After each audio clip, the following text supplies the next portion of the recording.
Hi എല്ലാവർക്കും dazzling world of റെസിപ്പീസിലേക്ക് സ്വാഗതം. ഇന്ന് നമ്മൾ വന്നിട്ടുള്ളത് നല്ല ഒരു 4 മണി പലഹാരത്തിൻ്റെ റെസിപ്പി ആയിട്ടാണ്. പാലും രവയും ഉപയോഗിച്ചിട്ടാണ് നമ്മളിത് ഉണ്ടാക്കുന്നത്. വളരെ പെട്ടെന്ന് തന്നെ നമുക്കിത് ഉണ്ടാക്കാൻ പറ്റും. അതേപോലെ തന്നെ നമ്മൾ ആവിയിൽ വേവിച്ചിട്ടാണ് ഇത് ഉണ്ടാക്കുന്നത്. അപ്പോൾ നമുക്ക് എങ്ങനെയാണ് ഇത് ഉണ്ടാക്കാമെന്ന് ഒന്ന് നോക്കാം.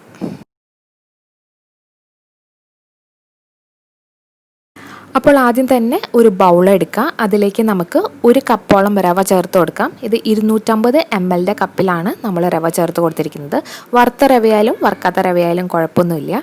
ഇനി ഇതിലേക്ക് നമ്മൾ അടുത്തായിട്ട് ചേർത്ത് കൊടുക്കാൻ പോകുന്നത് പാലാണ്. നല്ല കട്ടിയുള്ള പശുവിൻ പാല് 1 കപ്പോളം നമുക്കിതിലേക്ക് ചേർത്ത് കൊടുക്കാം. എന്നിട്ട് നമുക്കിതെല്ലാം കൂടിയിട്ട് നന്നായിട്ടൊന്ന് ഇളക്കി യോജിപ്പിക്കുക.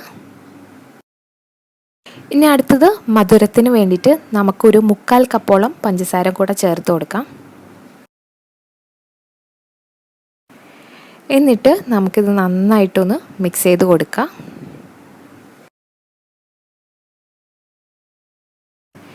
ഇനി അടുത്തതായിട്ട് നമുക്ക് നെയ്യ് ചേർത്ത് കൊടുക്കണം. ഇവിടെ നമ്മൾ 2 ടേബിൾ സ്പൂണോളം നെയ്യ് ചേർത്ത് കൊടുക്കുന്നുണ്ട്. അപ്പോൾ നെയ്യ് എത്രയോ കൂടുതൽ ചേർക്കുന്നോ അത്രയും ടേസ്റ്റ് കൂടും.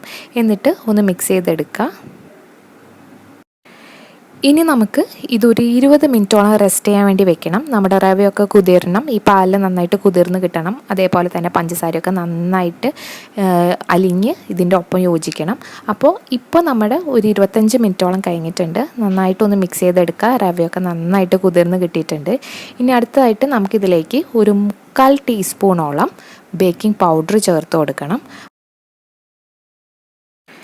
ഇനി നമുക്ക് വാനില എസൻസ് ഒരു 1/2 ടീസ്പൂണോളം ചേർത്ത് കൊടുക്കാം. വാനില എസൻസിൻ്റെ പകരം വേണമെങ്കിൽ നമുക്ക് ഏലക്ക പൊടിച്ചതായാലും ഒരു 2-3 ഏലക്ക നല്ല ഫൈനായിട്ട് പൊടിച്ചിട്ട് നമുക്കിതിലേക്ക് ചേർത്ത് കൊടുക്കാം കേട്ടോ.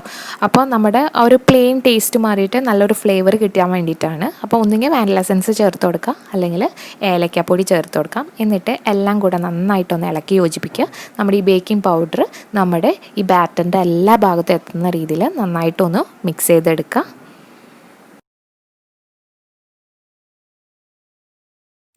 ഇനി നമുക്കിത് ആവിയിൽ വേവിച്ചെടുക്കണം. അതിന് വേണ്ടിയിട്ട് ഒരു ഇഡ്ഡലി പാത്രത്തിൽ ഞാൻ ഇവിടെ കുറച്ച് വെള്ളം ഒഴിച്ച് നന്നായിട്ട് തിളപ്പിച്ചിട്ടുണ്ട്. അതിന് മുകളിലായിട്ട് ഒരു സ്റ്റീലിൻ്റെ പ്ലേറ്റ് നന്നായിട്ട് നെയ്യ് പുരട്ടിയതിന് ശേഷം നമുക്ക് വെച്ച് കൊടുക്കാം. അതിന് മുകളിലേക്കായിട്ട് നമ്മൾ റെഡിയാക്കിയിട്ടുള്ള നമ്മുടെ റവയുടെ ആ ബാറ്റർ നമുക്ക് ഒഴിച്ച് കൊടുക്കുക. അതിനുശേഷം നമുക്കിത് അടച്ച് വെച്ചിട്ട് ഒരു 10 മിനിറ്റ് ഹൈ ഫ്ലെയിമിലിട്ടിട്ട് നന്നായിട്ടൊന്ന് ആവി കയറ്റിയെടുക്കുക. ഇപ്പോൾ ഒരു 10 മിനിറ്റ് കഴിഞ്ഞിട്ടുണ്ട്. ഇനി നമുക്കൊരു ടൂത്ത് പിക്കോ ഒരു കത്തിയോ ഒരു സ്ക്യൂവറോ എന്തെങ്കിലും വെച്ചിട്ടൊന്ന് കുത്തി നോക്കാം. നല്ല ക്ലീനായി വന്നിട്ടുണ്ടെങ്കിൽ നമ്മുടെ സംഭവം റെഡി ആയിട്ടുണ്ട്. ഇപ്പോൾ നമുക്ക് നല്ല ക്ലീനായി കിട്ടിയിട്ടുണ്ട്. ഇത് നന്നായിട്ട് കുക്കായി കിട്ടിയിട്ടുണ്ട്.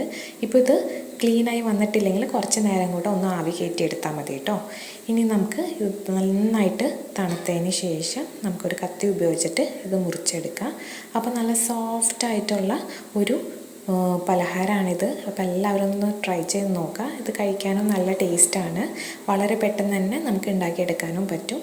അപ്പോൾ ഈ റെസിപ്പി ഒന്ന് ട്രൈ ചെയ്ത് നോക്കുക. എന്നിട്ട് അഭിപ്രായം അറിയിക്കുക. ആദ്യമായിട്ടാണ് ഈ ചാനൽ കാണുന്നത്, താഴെ കാണുന്ന സബ്സ്ക്രൈബ് ബട്ടൺ ഒന്ന് പ്രസ് ചെയ്യണം. തൊട്ടടുത്ത് കാണുന്ന ബെല്ലൈക്കൺ ക്ലിക്ക് ചെയ്യണം. അതിൽ ഓൾ എന്ന ഓപ്ഷൻ സെലക്ട് ചെയ്യണം. താങ്ക്